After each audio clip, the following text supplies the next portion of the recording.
Hello, everybody.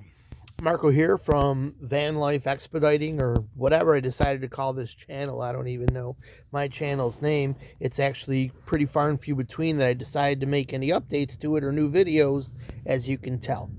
So here's a video, and I've made a bunch actually, but they're typically rambling videos about a random amount of subjects, and I wanted to have something more to the point, and I think I've got something today. I'm going to read for you what I just wrote as a post that I kind of was pretty proud of writing about somebody trying to start out in this job in a certain way. We'll get to it.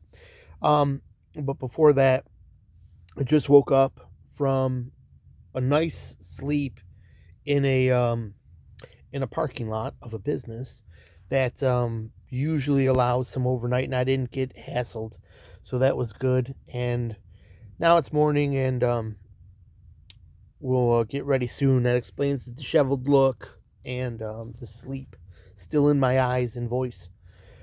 So somebody had asked online, we'll get right to the point here without any further explanations.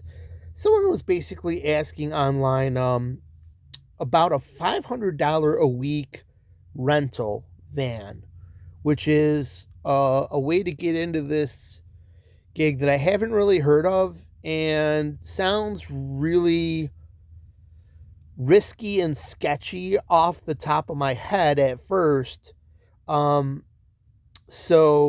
my first response was this. I left two responses on this thread. My first one kind of was like steering someone away from that, thinking that, and I'll read it. It sounds like if you can cover the $500 a week rental, you could easily cover a payment on a brand spanking new van. I mean, think about it. $500 a week, you're paying someone to try to do this job. That's $2,000 a month you're shelling out of the money you're making. Why not take, if you think you're going to have $2,000 in your pocket, why not just get a $750 van payment and roll with that and the insurance that you'd have to pay for that, which would roughly be about $2,000. So maybe including bills at home and stuff like that. But that's assuming that someone has that capital and they already would know about the business and can just get in and run and make this money. And that's not actually always the case. So I rethought this take. Anyways, I'll continue reading this one. What I said was, but I guess that if you can get financed, because just right off the bat, you may not have any credit or even bad credit. So getting a new van isn't even in the picture. Although there's probably ways to beg and borrow, or even maybe find a used van that you can get some payments on, or get a bank to get you a loan on. There's ways, I think, if you bang down doors. But let's say someone doesn't want to get that deep in a hole right off the bat because they don't even know if they can do it. Because they've heard, while they think they can do it, they have heard all the people saying, oh, this, oh, that. Because there are things to worry about, which I go over in the next thread. So, but I guess if you can get financed, and the plus side, well, that's if you can get financed. The plus side of the rental is that if things don't work out for a week, you're only out your $500, and you don't have the bank come in after you to get a van repossessed. True. And that was kind of more also to just kind of give someone like a little bit of a sense, like, hey, it's maybe not a bad idea to do this. $500 if you want to jump in and see, but hey, you might lose $500, which is true. But maybe someone is like me, saw this job from the outside and just had that feeling like, I see the problem is grass is always greener, can make you think it must be something that could be better. I think that happened to me, although I was in a certain amount of situations that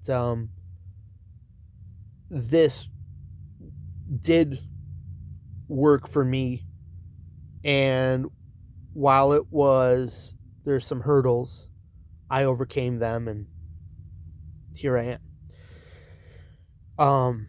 Getting rich? No. Absolutely not. Working hard? Yeah.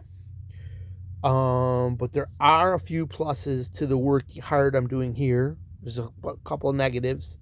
And I also got lucky in a way that other people aren't going to get lucky, because let's all hope, we all hope that there's going to be no repeat of 2020. If you're watching this in the future, there was a pandemic, and let me not even say that for the sake of the video. We all know what the events of 2020 were, and I said it anyways. When that happened, there was suddenly less drivers on the road, gas prices plummeted, freight stayed about the same from my dispatch office, so I was able to save more than I would normally do, and that was it. I went into stores less, and so everything was more lucrative for that year, and that helped me build some capital that got me to where I am today that other people may not have, because now it's the savings that I'm having is accumulating way slower and not as lucrative as it was before. So here's the thread that I just wrote, and I liked it so much I was reading it a third time, and I thought to myself, you know what? Here's something you could make a video about. So here it goes. This is about, once again, a guy's asked about renting a van for $500 a week to try to make money expediting that way. Doesn't sound lucrative right off the bat. Sounds like you're going to be, unfortunately, making money for somebody else, or you stand to a risk of definitely throwing $500 away that you could have spent on something else. But there are some advantages to it, I thought, too, this morning. I thought, well, there could be a way to kind of, if you got $500 to try and you're kind of in a desperate situation to switch your stresses out from what you're receiving now at your probably a 9 to 5 type of lifestyle, that where you're underpaid and belittled and full of stress and toxic people in your life that you need to get away from, this could be a good answer. Or if there's like life situations, you're finding it too easy where you are to be around toxic people who want to bring you down or put you in bad situations. This can help you get away from all that. Here it goes. So I guess this is how this could work, and might not actually be the worst idea. You take a guy who's at wit's end in the 9 to 5 world. He's sick of getting belittled and underpaid, and maybe there's some other underlying issues where he or she sees this job as the grass is greener on the other side. Okay, this is what I wrote. On top of that, they have a feeling inside that they can handle the new stresses about to come their way. They also have read into it, very important, read as much as you can about what people are saying about how this job rolls. And they feel that they meet the qualifications of not having a home that they need to go back to every month. Hear me clearly. You cannot suddenly get homesick on this job. That will be the number one thing that steers you away from it. And trust me, you'll get a little homesick because you're not at home anymore. And there's weird adjustments as far as, being in these kind of cool new places, but sometimes places aren't the places you wish you could be. and the faces are strange. This isn't one, it's a little tangent here. But the faces are strange. People are, unfamiliar looking. There's no family member to bail you out within 1,000 miles of where you are. And at that moment, it gets a little bit strange. There's no one you know. There isn't anybody really to carry on a conversation with. You'll find the friendly people out there for a friendly hello and goodbye, and once in a while some quick conversation. But you realize that there's no one really out here to depend on but yourself. So, they've got a way, he or she's got a way to get their mail taken care of.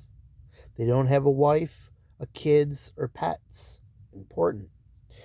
Because they're going to pull you back home as well.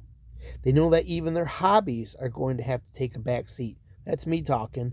I'm out of all the first qualifications, but I do miss my hobbies. I didn't realize that, man, you're not going to get a chance to work on your cars. And when cars sit, it's the worst thing for them. So now I've got cars that I love, that I used to maintain and take care of all the time, sitting around and potentially deteriorating. And that's not the way I want to always think about those objects. And then it is now, do I want to change my life and sell those things that I love so dearly? I'm not so sure. My guitars are at home.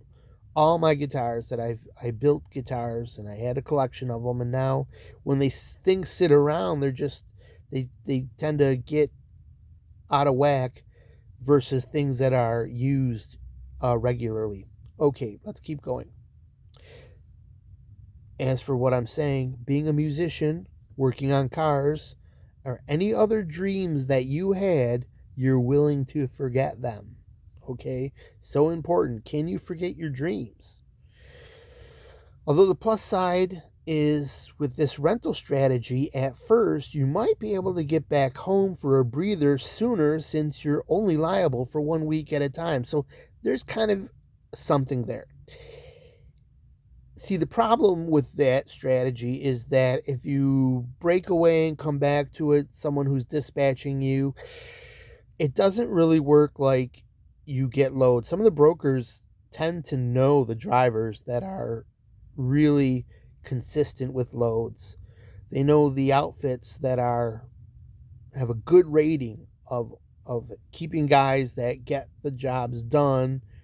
In this industry, there's all kinds of money at risk when in the contracts for loads that are late, don't show up.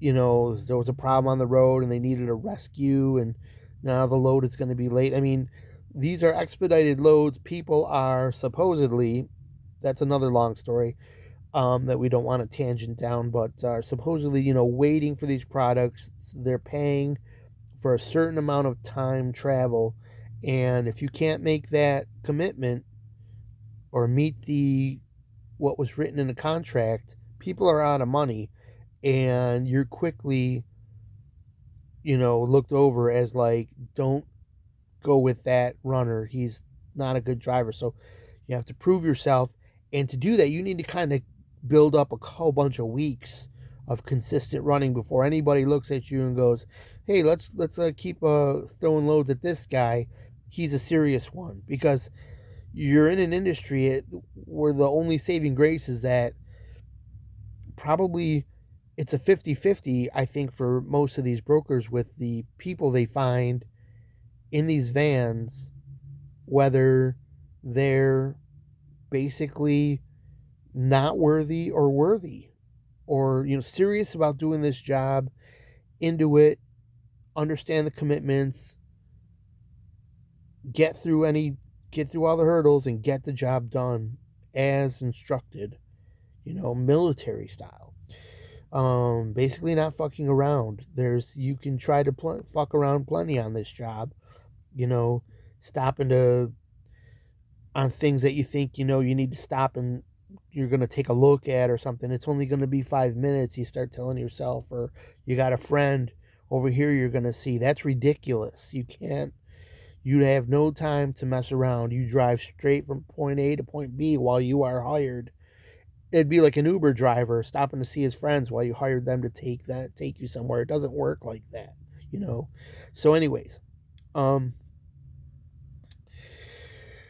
back to this point, the plus side of the rental is that you might actually be able to like say, wow, that really was crazy. I got to think about this. I've been out 2 weeks. I've done this for 2 weeks. Let me stop and get back home. I think there's something in the mail for me. Something happened at home I got to take care of. At least you can do that without having to beg a fleet owner, make them think you're not worthy, think you're crying to get home again, because that's what they start to think if you have to do that. And you don't have any commitment to anybody but yourself. And the only thing you know you're losing is the repertoire you have as a solid runner. Because when I come back from vacation, I've always seen that no matter what carrier I'm with, it's slow building backup loads. It takes 2 weeks to suddenly get loads that you're running and get into kind of a hot area where you start bouncing from place to place, getting a run at least every other day.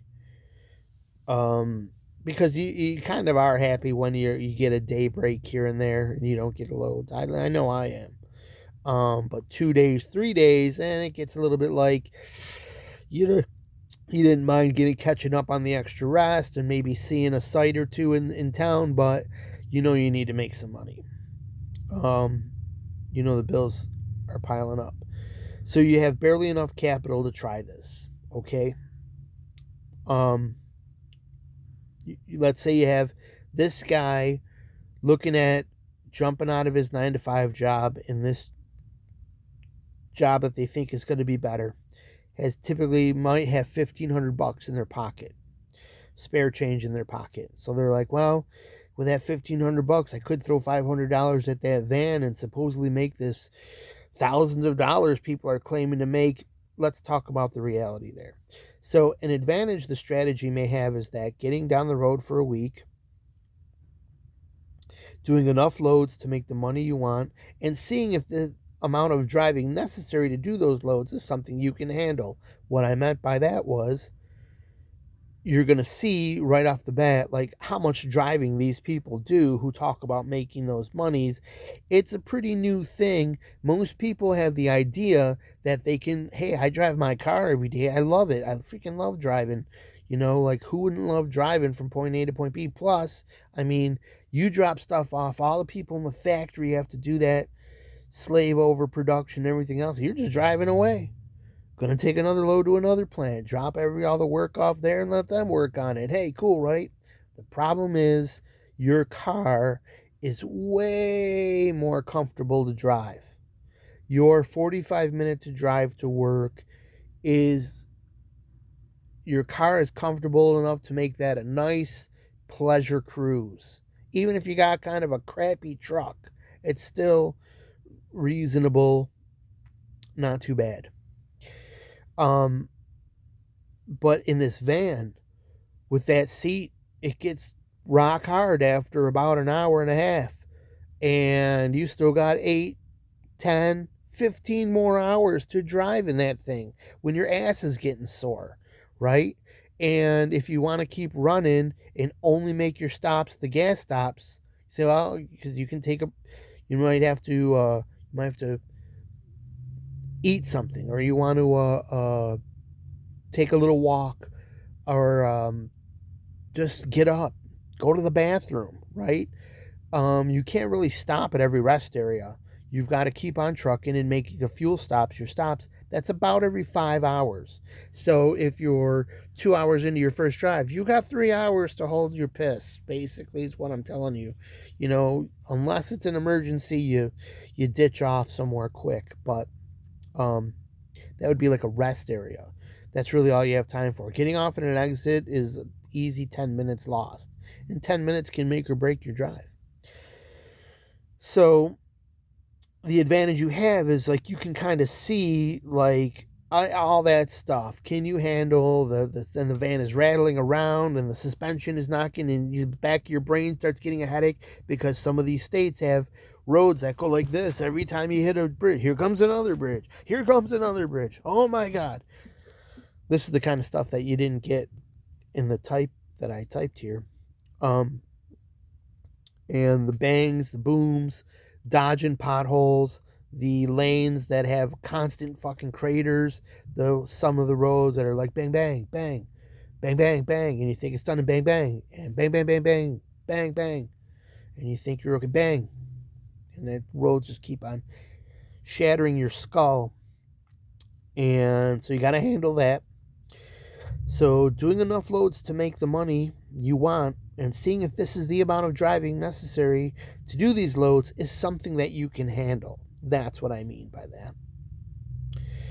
Or you begin to become acclimated to this. Like one way this can work is you begin to become acclimated to this without the stress and the pressure of making a promise to a fleet owner that you don't know you can keep. What I mean by that is if you try to jump into this with a fleet owner not really knowing what it's about, thinking that you can, you kind of feel committed then because you gave them a deposit to run at least 2 weeks out there, if not 3 or 4, or else they're going to steal that money from you if you return the van and be like, oh, I really couldn't handle it. It was, I don't think it, because that's, any fleet owner knows, that's like about 60% of the people they hire.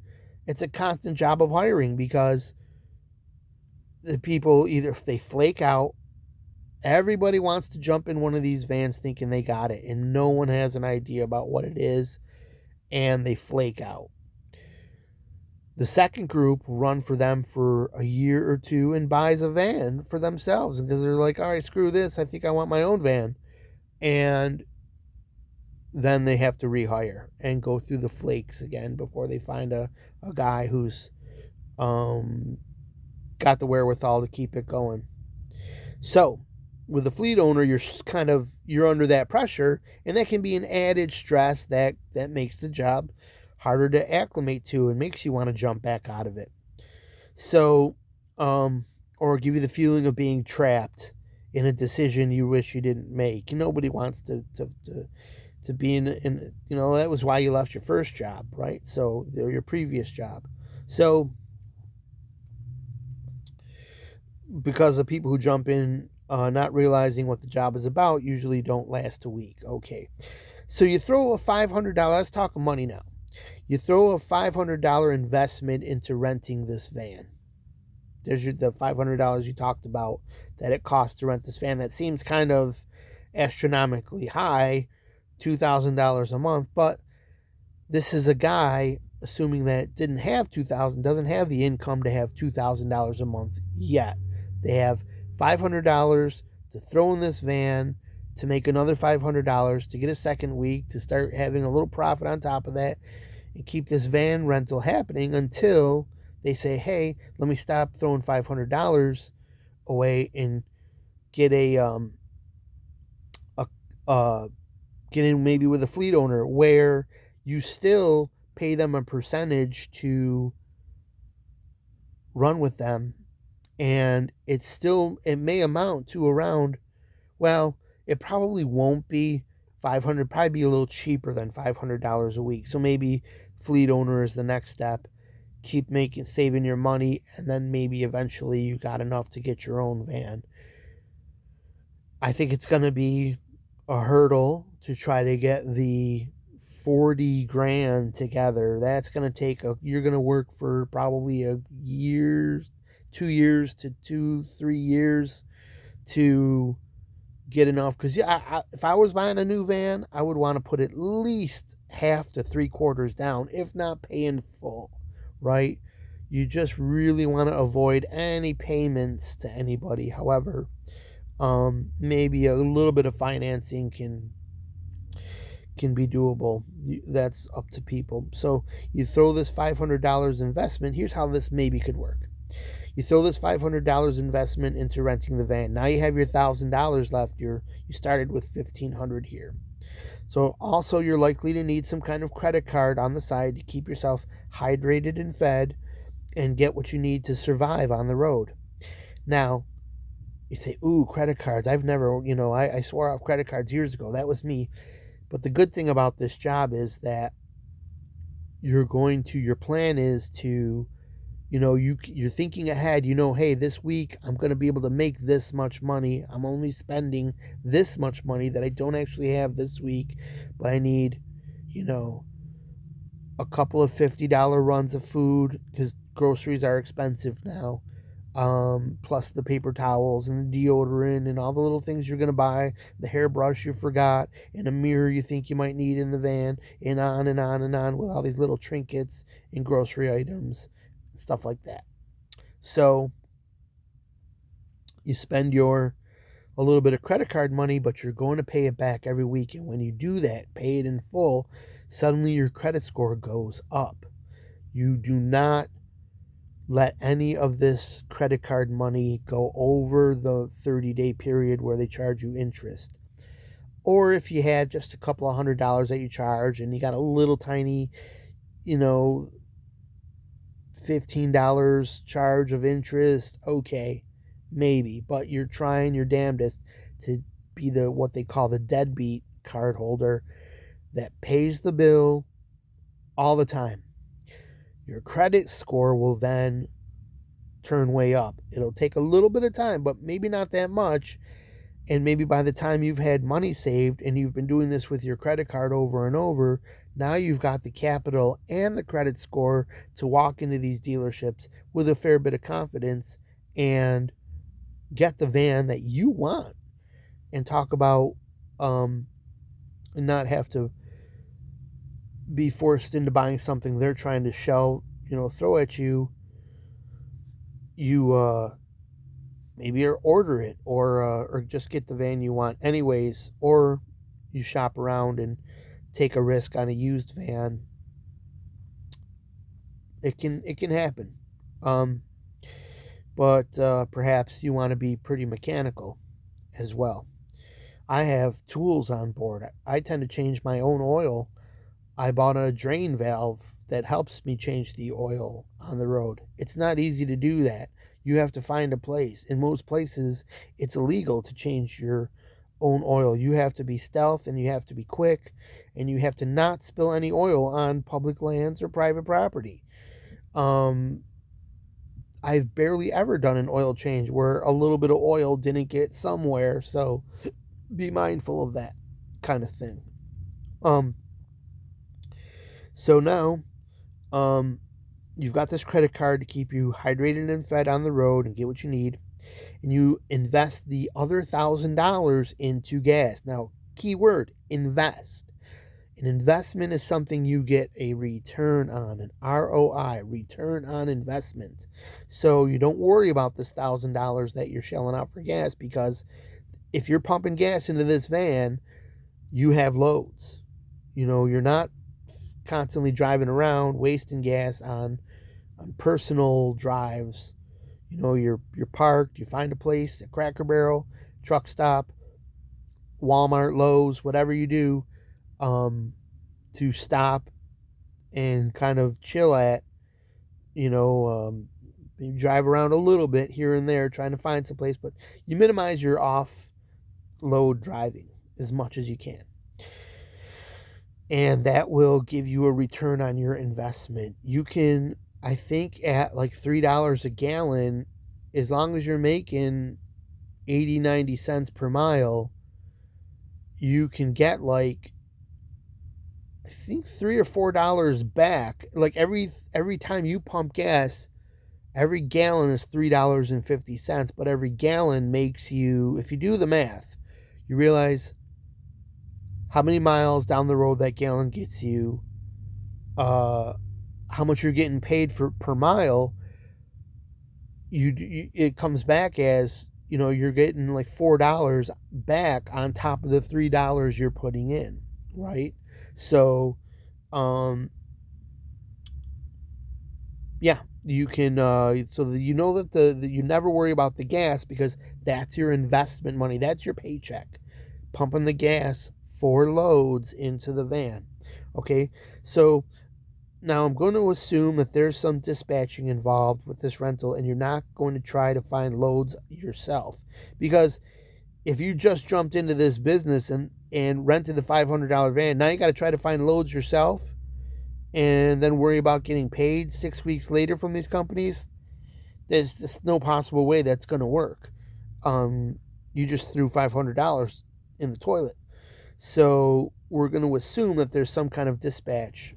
You would have to make sure that in this $500 rental that these people have, maybe we can get it in writing too, that these people are going to have at the minimum $2,000 in miles. Anything less than $2,000 and you're maybe liable for less than the $500. That's the kind of contract I would try to work out. So you pray to the luck of the gods that your dispatch has a shit ton of miles for you. That's what I wrote here. But that's what I meant. That there's going to be a dispatch involved and they are going to have miles for you. What I mean by that also is that right now, almost every driver is complaining that they're sitting around for days at a time. These are the drivers that find their own loads and the drivers under dispatch, because right now there appears to be more vans in the market than there are freight runs for. That's unfortunate.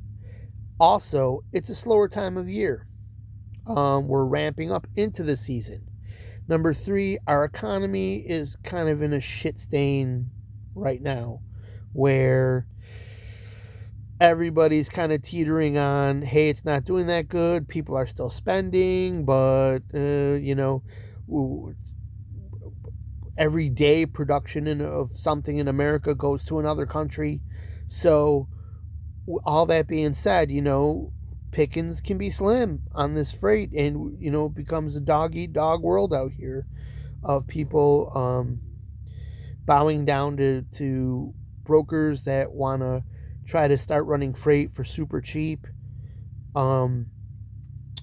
Your only saving grace is that every day somebody else gets to the point where they don't want to do it anymore. They can't handle it. They've been running too cheap. They went, unfortunately, like God forbid, they realized it's not as lucrative. I wanted to say that they went under financially. Let's hope that never happens to anybody out here. I wouldn't wish that on anybody. But they, let's say you found it in a little bit more lighthearted terms. They felt it wasn't as lucrative. Something else they could do and be home every day. So people are getting out of the business and selling vans, leaving room for you to buy a van and a new person to jump in here and try to have some success. So you run these miles, these 2,000 miles that they have for you. You're going to need about 2,000 miles to do